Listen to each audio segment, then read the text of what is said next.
नमस्कार दोस्तों, एक बार फिर स्वागत है आपका आपके अपने चैनल नई उमंग में। तो आज हम इस वीडियो के माध्यम से बात करने वाले हैं।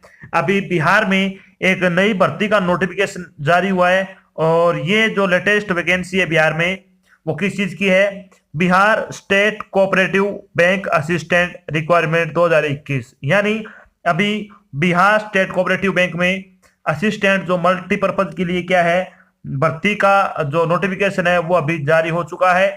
तो इस वीडियो के माध्यम से हम चर्चा करने वाले हैं कि Bihar state cooperative bank assistant का आपका सिलेक्शन प्रोसेस क्या रहेगा, बीएससीबी असिस्टेंट का आपका एग्जाम पैटर्न क्या होगा, Bihar state cooperative bank assistant का आपका जो सिलेबस है वो क्या रहेगा, Bihar state cooperative bank pre और मेंस जो आपका एग्जाम होगा उसका एग्जाम पैटर्न और सिलेबस क्या रहेंगे।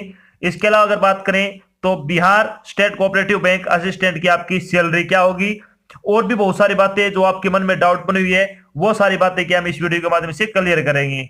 तो चलिए शुरू करते हैं जानकारी को। उससे पहले अगर बात करें कि आपके मन में कोई डाउट हो तो आप नीचे दिए गए वीडियो के क्या डिस्क्रिप्शन में आपको एक लिंक मिलेगा, आप उस पर क्लिक करके सारी जानकारी देख सकते हो। इसके अलावा अगर आपको फिर भी कोई चीज समझ में नहीं आती है तो आप नीचे दिए गए कमेंट बॉक्स में भी कमेंट करके अपने डाउट है वो क्लियर कर सकते हो।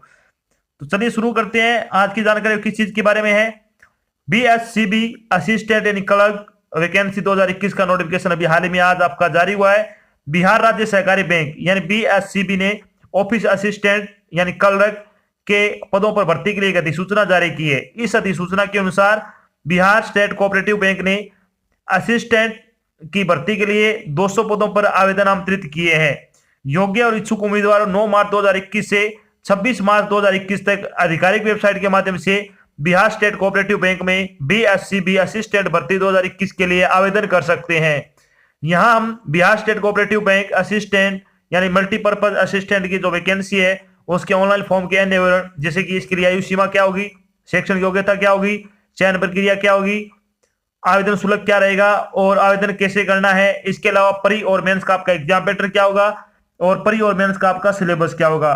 तो टॉपिक वाइज क्या सभी चीजों के बारे में क्या विस्तृत रूप से चर्चा करेंगे। तो चलिए सबसे पहले बात कर लेते हैं बीएससीबी असिस्टेंट की जो वैकेंसी डिटेल है उसके बारे में बात कर लेते हैं।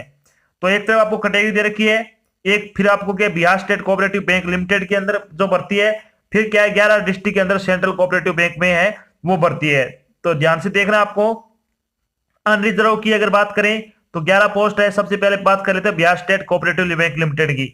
ईडब्ल्यूएस की 2 पोस्ट है, एससी और एसटी कोई पोस्ट नहीं है। एमबीसी की 3 पोस्ट है, बीसी की 1 पोस्ट है, डब्ल्यूबीसी की 2 पोस्ट है। इस तरह से आपकी 19 पोस्ट है वो किस में है? बिहार स्टेट कोऑपरेटिव बैंक में है। इसके अलावा अगर बात करें तो 11 डिस्ट्रिक्ट में क्या है सेंट्रल कोऑपरेटिव बैंक की भर्ती, उसमें अनरिजर्व की 82 पोस्ट है, ईडब्ल्यूएस की 17 पोस्ट है, एससी की 31 पोस्ट है, एसटी की 2 पोस्ट है, एमबीसी की 30 पोस्ट है, बीसी की 15 पोस्ट है। इसके अलावा डब्ल्यूबीसी की 4 पोस्ट है और टोटल इस तरह से आपकी क्या 181 पद है इसमें। तो इस तरह से क्या आपकी दोनों की मिला के आपकी 200 पदों पर क्या आवेदन आमंत्रित किए हैं। चलिए बात कर लेते हैं इन पदों के लिए आपकी क्या है शैक्षणिक योग्यता क्या होनी चाहिए। शैक्षणिक योग्यता के बारे में अगर बात करें तो उम्मीदवार को किसी भी मान्यता प्राप्त विश्वविद्यालय से किसी भी विषय में क्या है स्नातक की डिग्री होना चाहिए यानी स्नातक किया हुआ होना चाहिए। साथ में आपको कंप्यूटर ज्ञान होना चाहिए और साथ में आपको क्या है जो कंप्यूटर का डिप्लोमा है वो भी क्या यहाँ पे कंपलसरी है। तो आपके पास क्या है बेसिक कंप्यूटर का डिप्लोमा होना भी जरूरी है, कंप्यूटर ज्ञान होना चाहिए और किसी मान्यता प्राप्त विश्वविद्यालय से क्या है किसी भी स्ट्रीम से क्या है आपको डिग्री यानी स्नातक की डिग्री आपके पास होना जरूरी है। चलिए बात कर लेते हैं एज लिमिट के बारे में। एज लिमिट के बारे में अगर बात करें तो मिनिमम आपकी 21 वर्ष आयु हो सकती है और मैक्सिमम आपकी 33 वर्ष हो सकती है। इसके अलावा जो आपको आयु में छूट दी जाती है सरकारी नियमों के अनुसार वो आपको क्या है वीडियो के डिस्क्रिप्शन में लिंक दिया हुआ है, आप उस पर क्लिक करके क्या देख सकते हो कि कौन से कैटेगरी के लिए क्या है कितनी कितनी छूट आपको दी जाएगी। चलिए बात कर लेते हैं इंपॉर्टेंट डेट के बारे में। तो आपका जो बिहार स्टेट कोऑपरेटिव बैंक के जो ऑनलाइन एप्लीकेशन फॉर्म कब से शुरू हो रहे हैं? ये 9 मार्च से शुरू हो रहे हैं। लास्ट डेट क्या होगी? 26 मार्च होगी। Last date for printing application form के लिए आपकी लास्ट डेट क्या है? 10 अप्रैल है। यानी आपको क्या है 10 अप्रैल से पहले पहले अपना फॉर्म है वो प्रिंट कर लेना है। चलिए बात कर लेते हैं एप्लीकेशन फीस के बारे में। तो एप्लीकेशन फीस के बारे में अगर बात करें तो जनरल ओबीसी और ईडब्ल्यूएस के लिए 750 रुपए फीस रखी गई है। एससी एसटी और पीएच के लिए 550 रुपए आपकी क्या फीस रखी गई है। इसके अलावा बात करें कि आपको ये फीस का भुगतान है वो कैसे करना है ऑनलाइन माध्यम से करना होगा, जैसे कि डेबिट कार्ड हो गया, क्रेडिट कार्ड हो गया, नेट बैंकिंग हो गया। आप अन्य भी कोई अन्य माध्यम आपके पास है तो आप उससे क्या है अपनी फीस का भुगतान कर सकते हो। चलिए बात कर लेते हैं आपका जो सिलेक्शन प्रोसेस होगा, बीएससीबी असिस्टेंट सिलेक्शन प्रोसेस के बारे में बात कर लेते हैं कि Bihar state cooperative bank assistant की जो भर्ती निकली है उसका सिलेक्शन प्रोसेस क्या रहेगा। तो इसका सिर्फ एक रिटन एग्जाम होगा जिसमें दो होंगे, पहला प्री होगा, फिर आपका मेन एग्जाम होगा। जो प्री क्वालिफाई करेंगे वो क्या मेंस एग्जाम में बैठेंगे, फिर आपकी क्या एक मेरिट लिस्ट बनेगी, उसी के आधार पे क्या आपका सिलेक्शन किया जाएगा। चलिए बात कर लेते हैं Bihar state cooperative bank assistant pre exam pattern क्या रहेगा। प्री एग्जाम पैटर्न क्या होगा, बीएससीबी असिस्टेंट का आपका जो प्री एग्जाम पैटर्न है वो आपका इस प्रकार से होगा। तो इसमें 3 सब्जेक्ट से क्वेश्चन पूछे जाएंगे, इंग्लिश लैंग्वेज 30 क्वेश्चन 30 नंबर के, और 20 मिनट का आपको समय दिया जाएगा। सेपरेट टाइम में अलग अलग ध्यान रखना, 20 मिनट बाद के ऑटोमेटिक आपका क्या नेक्स्ट सेशन शुरू हो जाएगा। बारी आते हैं न्यूमेरिकल एबिलिटी यानी मैथमेटिक्स का, 35 क्वेश्चन होंगे, 35 नंबर के होंगे, 20 मिनट का आपको टाइम दिया जाएगा। जैसे आप ये 20 मिनट कंप्लीट करते हो फिर आपको रीजनिंग एबिलिटी का पेपर आएगा, उसमें 35 क्वेश्चन होंगे, 35 नंबर के होंगे, 20 मिनट का आपको क्या टाइम दिया जाएगा।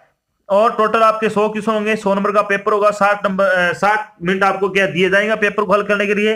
पेपर आपका ऑब्जेक्टिव टाइप होगा, दोनों भाषाओं में होगा, जो आपको उनमें से एक चूज करनी है, चाहे आप हिंदी चूज कर लेना चाहे इंग्लिश चूज कर लेना।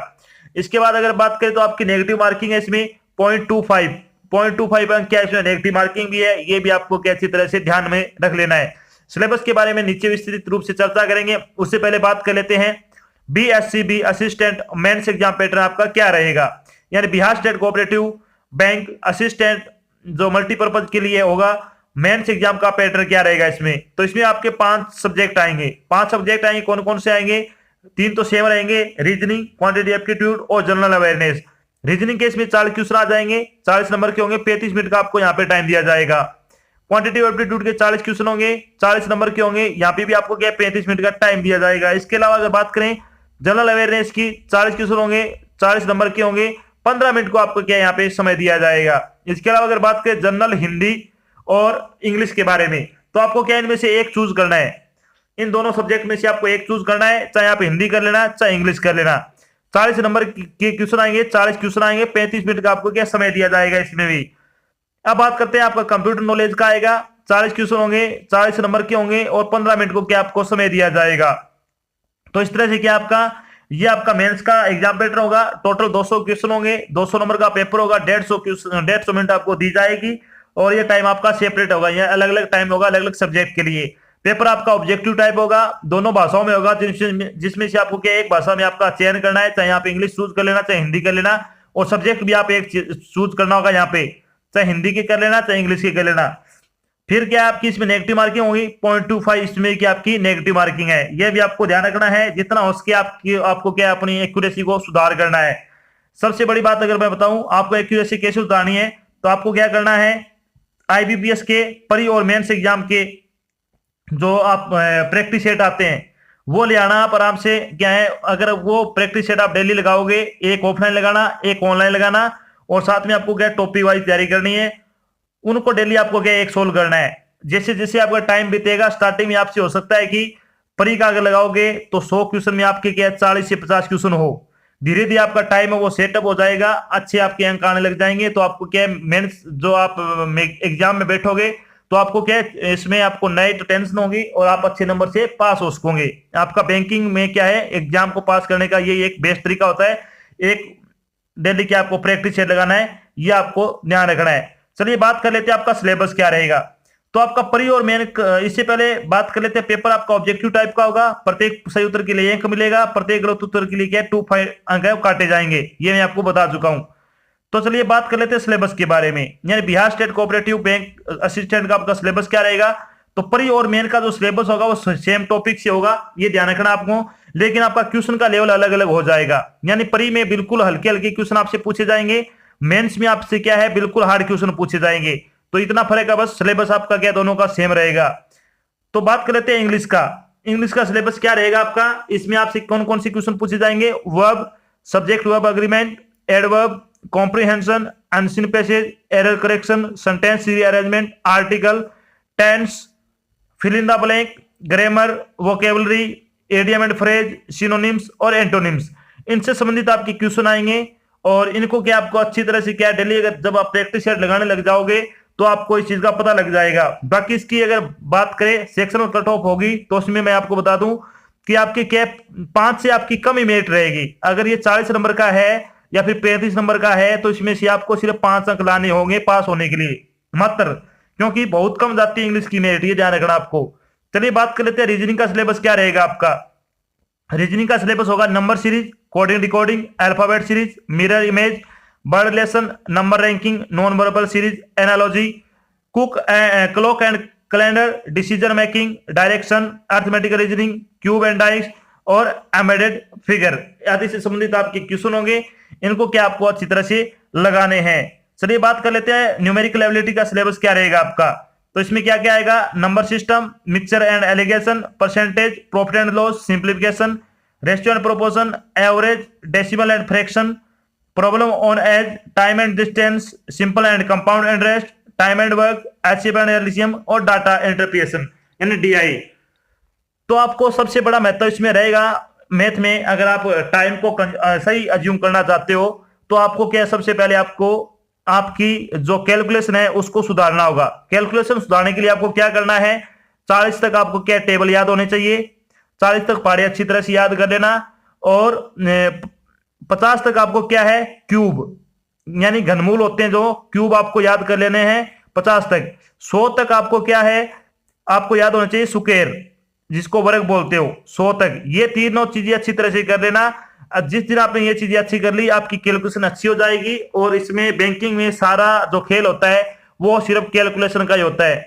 बिल्कुल आसान क्वेश्चन होंगे और आपको कैलकुलेशन बेस पे कि आपको जरा ज्यादा आपको ध्यान देना है ताकि वहां पे गुणा घटा जोड़ भाग करने में कि आपको ज्यादा टाइम वेस्ट नहीं करना पड़े। चलिए अब बात कर लेते हैं आपका कंप्यूटर का सिलेबस जो कि मेंस एग्जाम में होगा। ऊपर वाले तो प्री और मेंस दोनों के लिए थे, ये सिर्फ मेंस के लिए होगा। इसमें क्या क्या पूछा जाएगा, computer fundamental, operating system, MS PowerPoint, presentation, MS Excel, spreadsheet, topic of MS Word, word processing, computer software और इंटरनेट यूजेज आदि से संबंधित क्या आपके क्वेश्चन पूछे जाएंगे और इन टॉपिक को क्या आपको अच्छी तरह से तैयार कर लेने हैं। चलिए बात कर लेते हैं जनरल अवेयरनेस का सिलेबस क्या क्या रहेगा।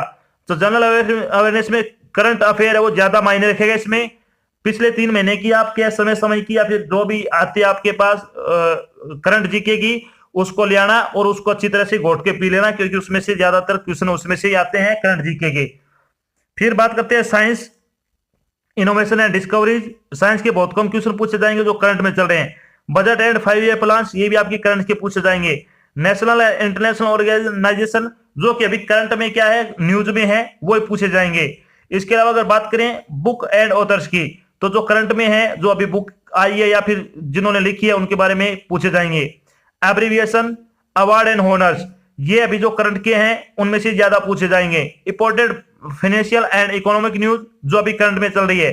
स्पोर्ट्स के भी क्या है करंट के ज्यादातर पूछे जाएंगे। इंपोर्टेड डे क्या है जो करंट में है वो पूछे जाएंगे, यानी जो अभी इन 3 महीनों में जो दिन आए हैं वही आपसे पूछे जाएंगे। इसके अलावा कंट्री और कैपिटल जो कि अभी जो खेल ज्यादा होंगे जहां पे या फिर किसी 2 देशों के बीच कोई क्रिकेट मैच चल रहा है तो उनकी देशों की आपको क्या है करेंसी और कैपिटल और कंट्री ये सभी चीजें आपको क्या अच्छी तरह से याद होनी चाहिए। तो ये हो गया आपका जीके का सिलेबस। इसमें आपकी स्ट्रेटेजी क्या है, कुछ बैंकिंग जीके के आपसे क्वेश्चन पूछे जाएंगे। चलिए बात कर लेते हैं आपका हिंदी लैंग्वेज का सिलेबस क्या रहेगा। आपको हिंदी और इंग्लिश में से एक चूज करना होगा। अगर आप हिंदी चूज करते हो तो इसमें से क्या क्या आएंगे, वर्तनी शुद्धि, शब्दों के स्त्रीलिंग, बहुवचन, किसी वाक्य को अन्य लिंग में परिवर्तन करना, मुहावरे उनका अर्थ, अशुद्ध वाक्य यानी वाक्य शुद्धि, विलोम शब्द, समानार्थी या पर्यायवाची शब्द, अनेक शब्दों के लिए एक शब्द, लोकोक्तियां कहावतें, संधि विच्छेद, क्रिया से भाववाचक संज्ञा बनाना, अपठित, गद्यास आदि से संबंधित आपके क्वेश्चन आएंगे।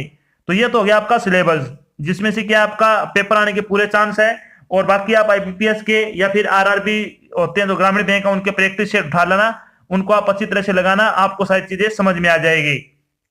बात कर लेते हैं जब आपका सिलेक्शन हो जाएगा तो आपकी सैलरी क्या होगी। तो Bihar state cooperative bank assistant की जो आपकी सैलरी होगी यानी बीएससीबी असिस्टेंट की सैलरी के बारे में अगर बात करें तो पे स्केल होगा आपका 11,765 रुपए से लेकर 35,140 रुपए तक आपकी सैलरी होगी, यानी एक बहुत अच्छी सैलरी है। अगर आपने ग्रेजुएशन कर रखी है तो आपको ये फॉर्म जरूर फिलअप करना है। तो ये तो थी आपकी एक छोटी जानकारी जिसमें मैंने आपको बताया कि बिहार में बिहार स्टेट कोऑपरेटिव बैंक में क्या है, असिस्टेंट के पदों पे क्या भर्ती निकल चुकी है, इसका नोटिफिकेशन जारी हो चुका है। और साथ में आपको बताया कि बीएससीबी असिस्टेंट का आपका सिलेक्शन प्रोसेस क्या रहेगा, बीएससीबी असिस्टेंट की आपकी सैलरी क्या होगी, बीएससीबी असिस्टेंट का आपका जो एग्जाम पैटर्न वो क्या रहेगा, बीएससीबी प्री और मेंस एग्जाम का जो आपका सिलेबस है वो क्या रहेगा और एग्जाम पैटर्न वो क्या रहेगा। तो सारी चीजें मैंने आपको बता दी। अगर कोई डाउट है तो आप नीचे कमेंट में कमेंट करके पूछ सकते हो। आशा करता हूं मैंने आपको जो जानकारी दी वो आपको अच्छी लगी और समझ में आई है। अगर जानकारी अच्छी लगी तो इस वीडियो को आपको लाइक और शेयर जरूर करना है। अगर आप चैनल पे नए हैं तो चैनल को सब्सक्राइब कर लेना और साथ में आपको एक बेल आइकन दिख रहा है उसको आपको प्रेस कर लेना ताकि जब भी कोई नई जानकारी डाल जाए आपके पास उसका नोटिफिकेशन आ जाए और आप जल्द से जल्द क्या वो जानकारी देख सको। तो आज की जानकारी बस इतना ही, मिलते हैं एक नई जानकारी के साथ। तब तक के लिए जय हिंद, जय भारत, धन्यवाद।